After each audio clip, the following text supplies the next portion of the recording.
শিক্ষার্থীবৃন্দ, তোমরা কেমন আছো? নিশ্চয়ই ভালো থাকো, এটাই আমরা সবাই আশা করি। আমি মেঘনাথ সেন, পদার্থবিজ্ঞান প্রভাষক, current art degree college, Chiribandar, Dinajpur.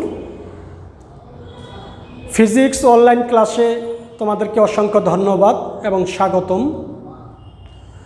তোমরা বাসায় অলরেডি আমার 4টা ক্লাস দেখেছ।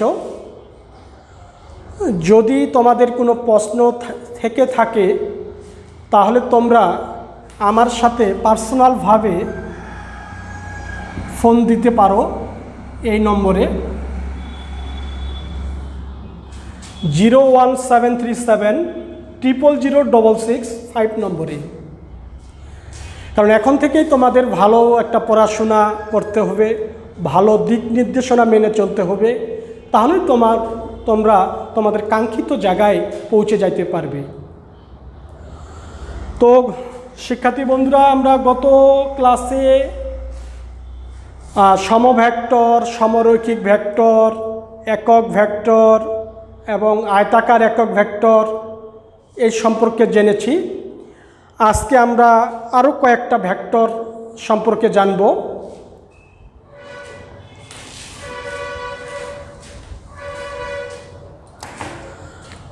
তো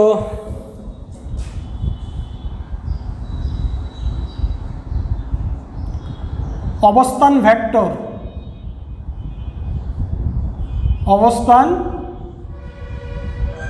ভেক্টর,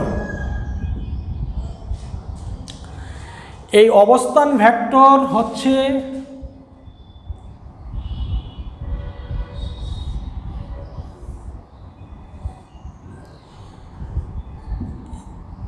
এটা একটা ত্রিমাত্রিক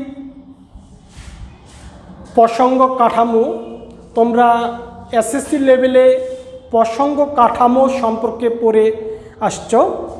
তো প্রসঙ্গ কাঠামো আমরা গতিবিদ্যায়, তোমরা এসএসসিতে গতিবিদ্যায় হয়তোবা পড়েছো যে একটা বস্তুর অবস্থান সম্পর্কে জানার জন্য যে স্থানাঙ্ক ব্যবস্থা গ্রহণ করা হয় সেটাকেই বলা হচ্ছে প্রসঙ্গ কাঠামো। তো এই কাঠামোর সাপেক্ষে আমরা কোনো বস্তুর অবস্থান নির্ণয় করব।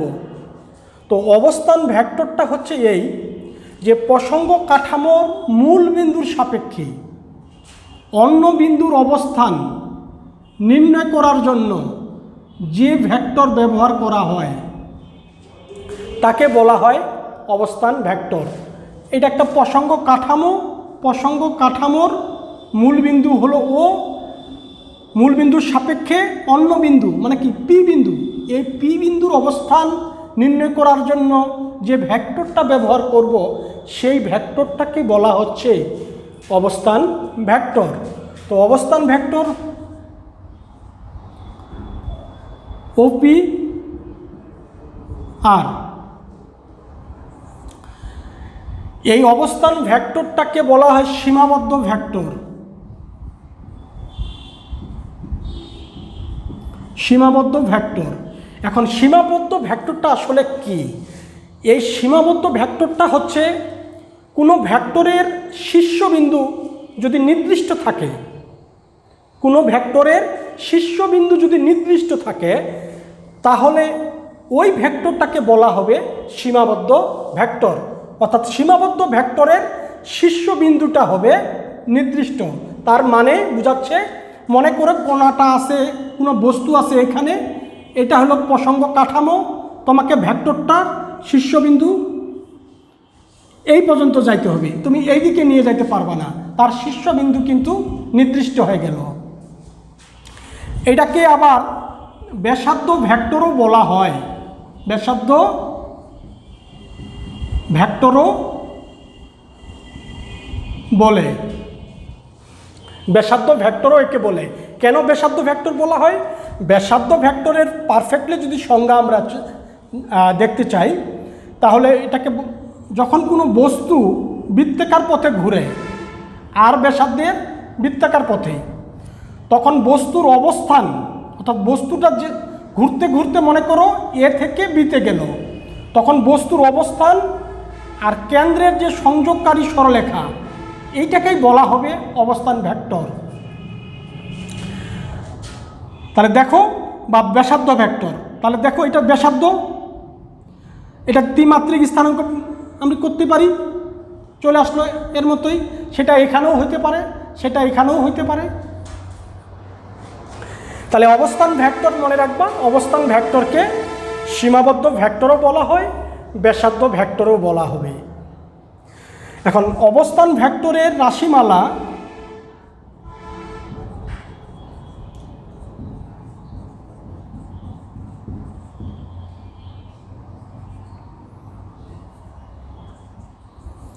গাণিতিক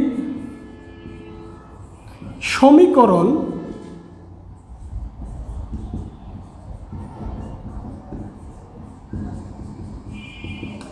জেডকে, এটা কিভাবে আসলে আসলো এটা আমি তোমাদের এরপরে ক্লাসেই বলে দিব। আপাতত তোমরা মনে রাখো এটা একটা অবস্থান ভেক্টরের গাণিতিক সমীকরণ।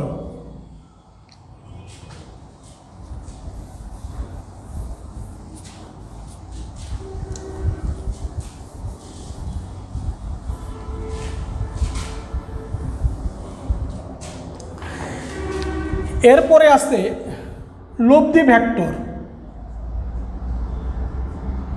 লব্ধি ভেক্টর,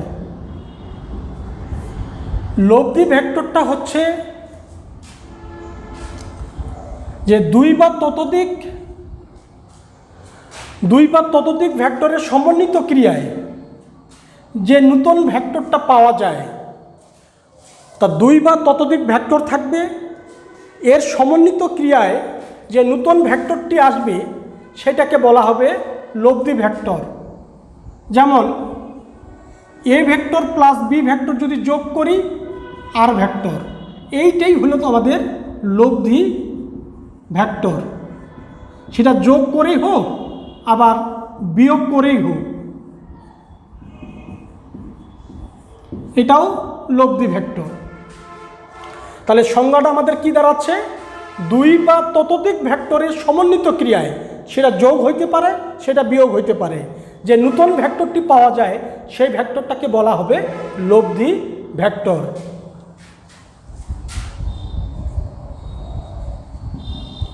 সরণ ভেক্টর,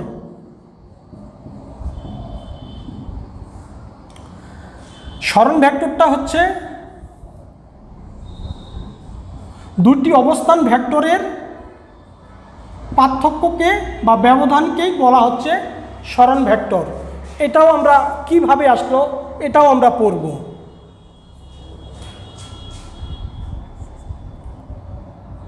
সমতলীয় ভেক্টর,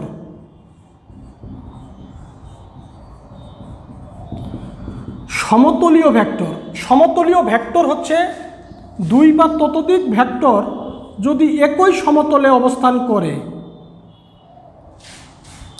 দুই বা ততোধিক ভেক্টর যদি একই সমতলে অবস্থান করে তবে তাদেরকে সমতলীয় ভেক্টর বলা হবে। যেমন তোমাদের খাওয়ার যে ডাইনিং টেবিলটি আছে, যখন তোমরা ডাইনিং টেবিলে বসে খাওয়া করো তখন দেখো ডাইনিং টেবিলের মধ্যে কি আছে? ভাত আছে, ডাল আছে, সবজি আছে, মাছ আছে, মাংস আছে। এই যে ডাইনিং টেবিলটা একটা সমতল, আর এই যে খাওয়াগুলো হইল ভেক্টর।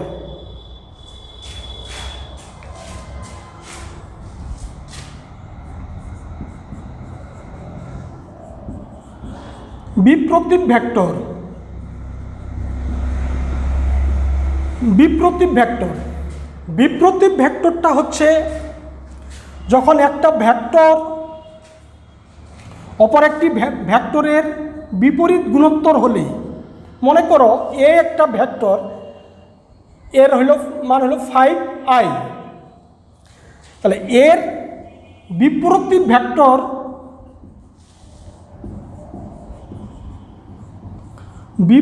ভেক্টর হবে b = 1/5i। অর্থাৎ কোনো ভেক্টরের মান বিপরীত গুণোত্তর হলে সেটাকে বলা হবে বিপ্রতীপ ভেক্টর। যদি এ একটা ভেক্টর দিস হয় 5i হয়, তাহলে এই ভেক্টরটার বিপ্রতীপ হবে বি 1/5i টু বি। মনে করো বি একটা ভেক্টর 2i, তাহলে এর বিপ্রতীপ কি হবে সি 1/2i।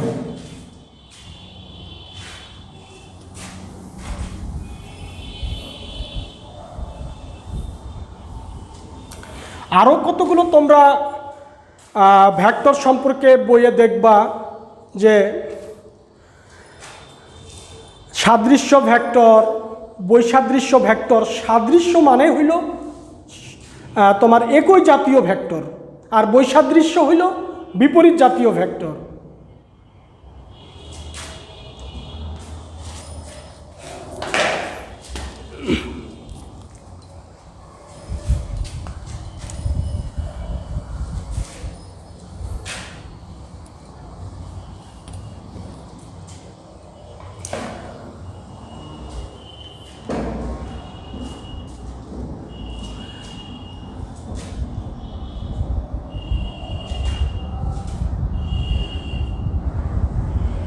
ত্রিমাত্রিক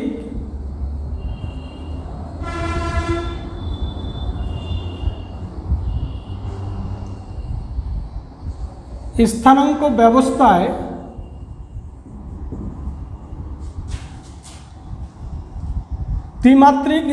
ব্যবস্থায়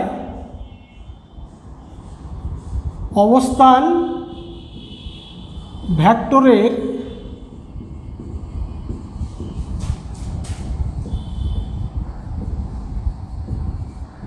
গাণিতিক সমীকরণ।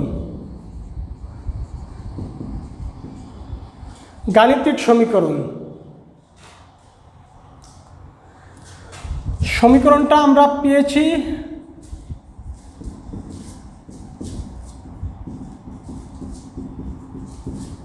জেডকে। আমি বললাম যে এই যে ইকুয়েশনটা আমি তোমাদের নেক্সট ক্লাসে দেখাবো। এখন ভেক্টর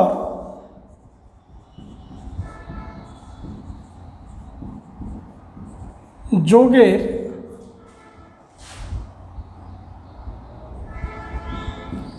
সূত্রসমূহ, অর্থাৎ ভেক্টর যোগের কতগুলো সূত্র আছে, এগুলো হলো একটা সাধারণ সূত্র,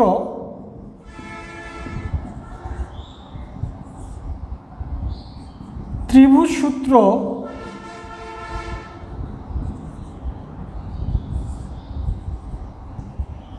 বহুভুজ সূত্র,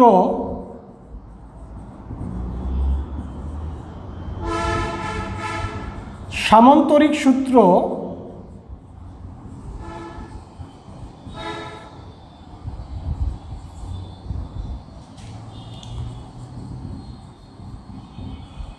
উপাংশ সূত্র।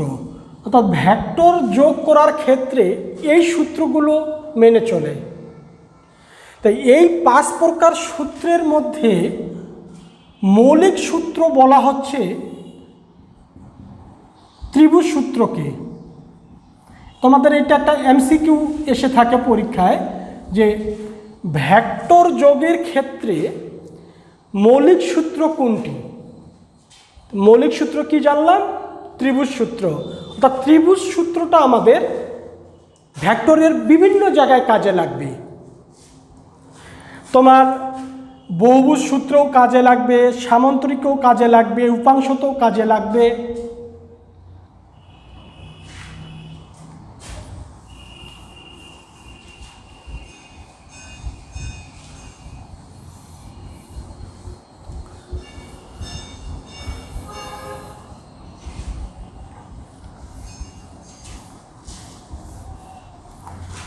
তো শিক্ষার্থী বন্ধুরা, আজকে এই পর্যন্তই শেষ করছি।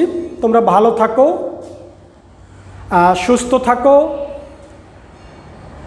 স্বাস্থ্যবিধি মেনে চলে পড়াশোনা করো, এই আশাবাদ রেখে এখানে শেষ করলাম।